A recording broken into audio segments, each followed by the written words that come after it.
I'm infatuated with her. Utterly infatuated. And it wasn't at a healthy level. Far from it. I would think about her every moment she was away. I would sometimes sit on my couch and just stare at my phone, waiting for her text. I'd tell myself, don't contact her, don't. It will come off as too strong. But then I'd find myself clicking her name on my contact list before my inner voice would continue. You don't want her to know how desperately smitten you are with her. It's unattractive, it'll scare her off. No, you must wait for her to call you this time. But it was excruciating and exhausting, almost unbearable. I once heard that the ancient Greeks believed that falling madly and irrationally in love with someone was a curse that you would wish upon your enemies. I could never understand what they meant. After all, isn't falling head over heels in love the ultimate goal nowadays? But now that it's happened to me, I have to say, the ancient Greeks were right. This is a curse. I was barely in control of myself. Almost as though my infatuation with her had possessed me. The two of us were sexually active together, but still in the dating phase. We were at that make or break era of blossoming relationship where we'd either have the talk and formally be in a relationship, or we'd start to slowly drift apart. The latter of which I don't think I'd be able to cope with. Honestly, I wouldn't be able to. Almost everything about her captivated me. The way she held her hand over her mouth when she laughed, as she caressed the pendant on her necklace when she was frightened, how she'd twirl her hair in her finger when she was excited, all of it. Her smell, her smile, her eyes. Yeah, I know, it probably makes you sick reading about it. I feel the same way. I was never the hopeless romantic type.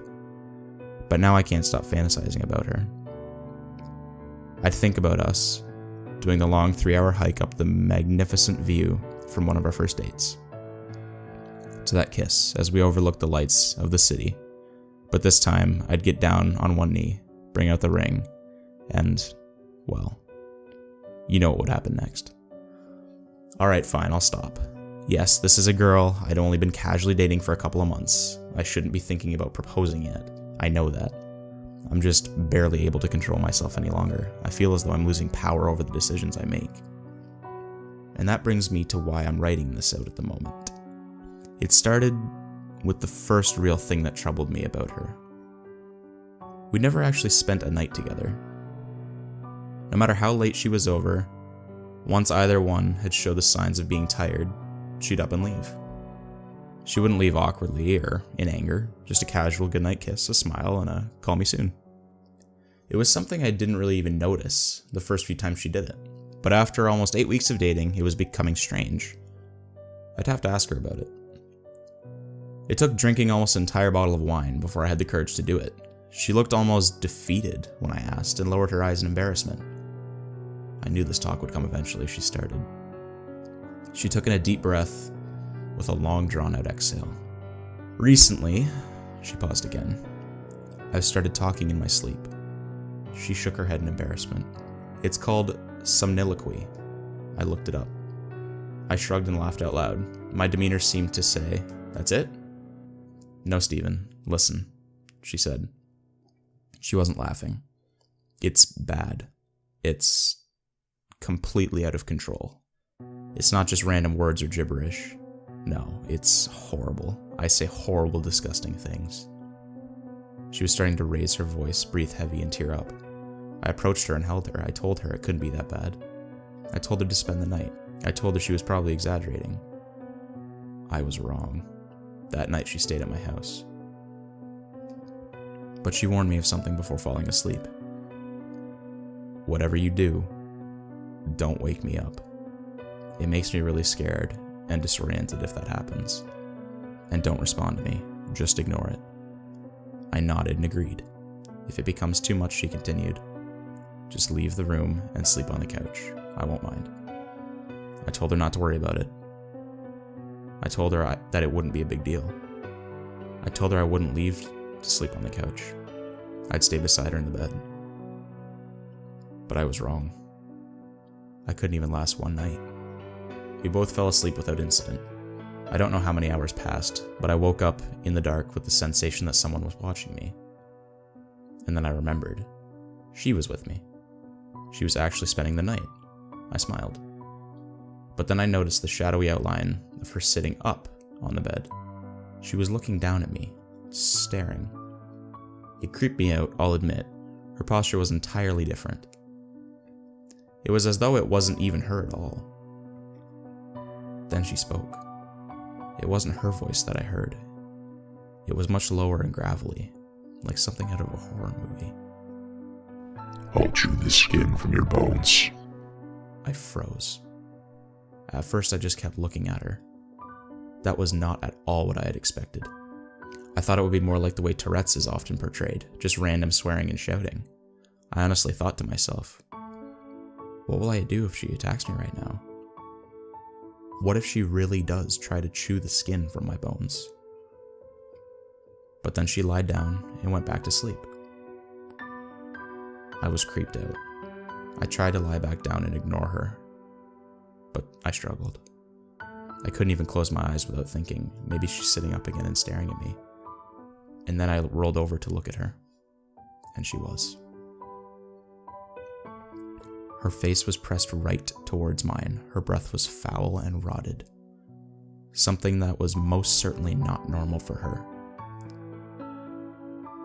She spoke again, in the same voice as before. If you move to the couch, you'll be dead by morning. That did it for me. I sat up in a moment and headed for the living room.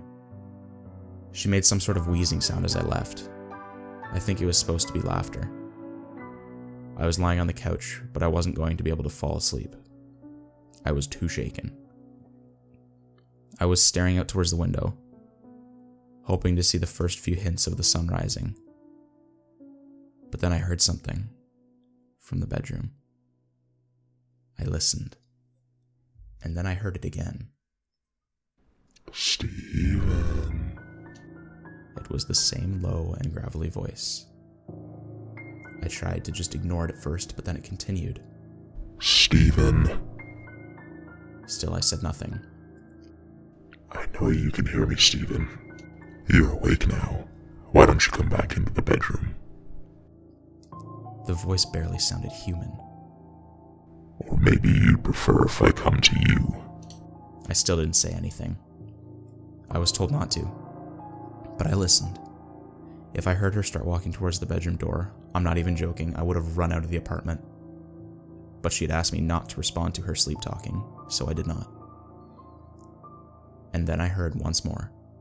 Sorry if this spoils our plans. She began laughing.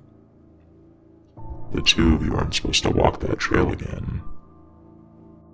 I wasn't even remotely prepared for what she'd say next. You'd both be so tired when you reach the top. You'd look over the city, get down on one knee, and bring out the ring.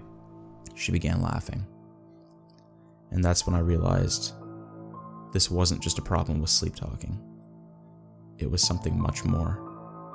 Something supernatural. I had never told anyone about my proposal fantasy. There was simply no way she could have known about it. This was no longer about merely talking in one's sleep. This was about possession. I can't go back to the bedroom. I have no idea what would happen if I did. Instead, I'm going to wait it out, holding up in my living room until the sun rises. I have a couple more hours yet. I can hear her laughing occasionally in the bedroom. It's still not her voice. Still that same low-pitched cackle. But as I sit on my couch writing this out, here's what scares me the most. Maybe my infatuation and utter obsession wasn't normal. I said that before, but I felt like I was losing control of myself. More so I believe that the typical falling in love story. No, I feel that the infatuation was the entity slowly taking control of me. Of it controlling my thoughts, fears, ambitions, and anxieties. Maybe once I become completely absorbed, a transfer would occur, and she would be free of it. I know I should leave. That I should open up the front door, get in my car, and drive away from here. But I can't. I can't leave her. I've already lost control. I'm infatuated with her. Utterly infatuated.